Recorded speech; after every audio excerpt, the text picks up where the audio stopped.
92.7 big FM पर अब सुनिए वैष्णो माता की कथा, षष्ठम अध्याय।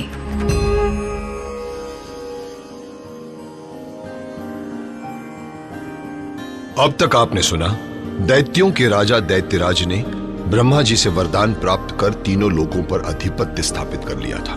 तब विष्णु जी की आज्ञा प्राप्त कर देवताओं ने माता आदिशक्ति की आराधना की। त्रिदेवियों के तेज से माता वैष्णो की उत्पत्ति हुई। उन्होंने दैत्यराज का वध कर सबका कल्याण किया। तत्पश्चात मां वैष्णो ने रत्नाकर सागर की पुत्री के रूप में जन्म लिया और श्री राम की आज्ञा से त्रिकुट पर्वत पर निवास करने लगी। इधर हंसाली गांव में माता का परम भक्त श्रीधर रहता था, जिसने माता के पूजन का विचार किया।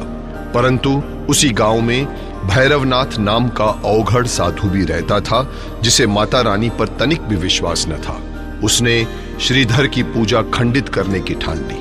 उसने पूजन के लिए आई 9 कन्याओं के भोजन में विष मिला दिया। श्रीधर की व्यथा देखकर माता ने 9 देवियों का आह्वान किया और दिव्य कन्या के रूप में श्रीधर की पूजा संपन्न कराने उसके घर पहुंची। फिर माता ने श्रीधर को भंडारे की आज्ञा दी, जिसमें भैरवनाथ को भी आमंत्रण भेजा गया। और अब सुनिए आगे। सर्व मंगल मांगल्ये शिवे सर्वार्थ साधिके शरण्य त्र्यंबके गौरी नारायणी नमोस्तुते। मैं मनुष्य की अंतरात्मा में बसा मनुष्य का सात्विक सत्य हूं। मैं ही मानव को आध्यात्म से जोड़कर उसे मोक्ष का द्वार दिखाता हूं। घर में अतिथियों की भीड़ बढ़ती जा रही थी और अब तो लोग भोजन की भी मांग करने लगे थे। ये सब देखकर श्रीधर ने हाथ जोड़कर विनम्र भाव से माता रानी का ध्यान किया और कहा, हे जगत का कल्याण करने वाली माता, मैंने आपके ही आदेश का पालन किया है, परंतु वो दिव्य कन्या अभी तक नहीं आई। मैं क्या करूं मां, मैं क्या करूं? अचानक श्रीधर की तंद्रा भैरवनाथ की अलग से टूटी और उन्होंने देखा कि वो दिव्य कन्या उनके सम्मुख ही खड़ी है। त्वं वैष्णवी शक्ति अनंत विरया विश्वस्य बीजं परमासि माया सम्मोहितं देवी समस्तमेतत् त्वं वे प्रसन्ना भुवि मुक्ति हेतु। आप चिंतित ना हो, आप अतिथियों को सम्मान पूर्वक घर के अंदर ले आए। अपने छोटे से घर को देखकर श्रीधर सोचने लगे कि इतने सारे लोग इस छोटी सी कुटिया में बैठ कैसे पाएंगे।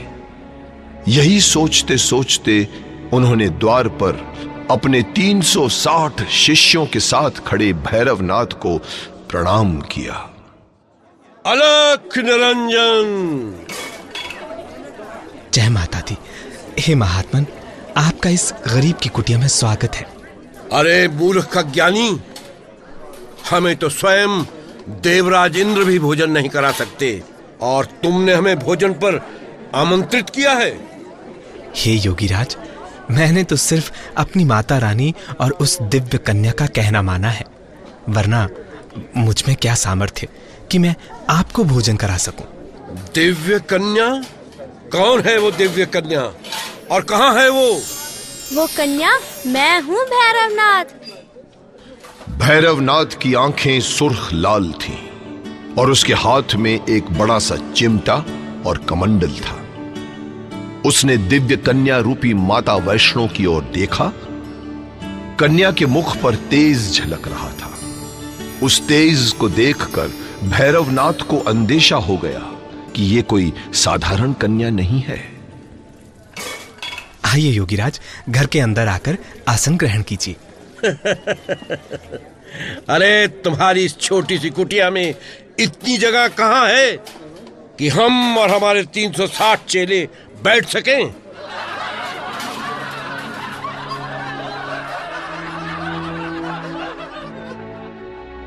परंतु माता की महिमा अपरंपार है, उनकी लीला को समझ पाना असंभव है।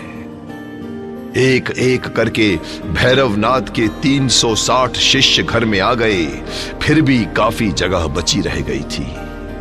ये देखकर भैरवनाथ की भौवें तन गईं। उसने मन ही मन ठान लिया कि इस दिव्य कन्या का रहस्य जाने बिना वो यहां से नहीं जाएगा। पंडित श्रीधर का उपहास करने की इच्छा से भैरवनाथ ने अपने शिष्यों की पसंदानुसार अलग अलग भोजन की इच्छा व्यक्त की, क्योंकि उसे ज्ञात था कि गरीब ब्राह्मण श्रीधर विभिन्न प्रकार का भोजन परोसने में असमर्थ है। परंतु वो ये भूल गया था कि जिस पर स्वयं माता वैष्णो की कृपा हो, भला उसका कोई क्या बिगाड़ सकता है।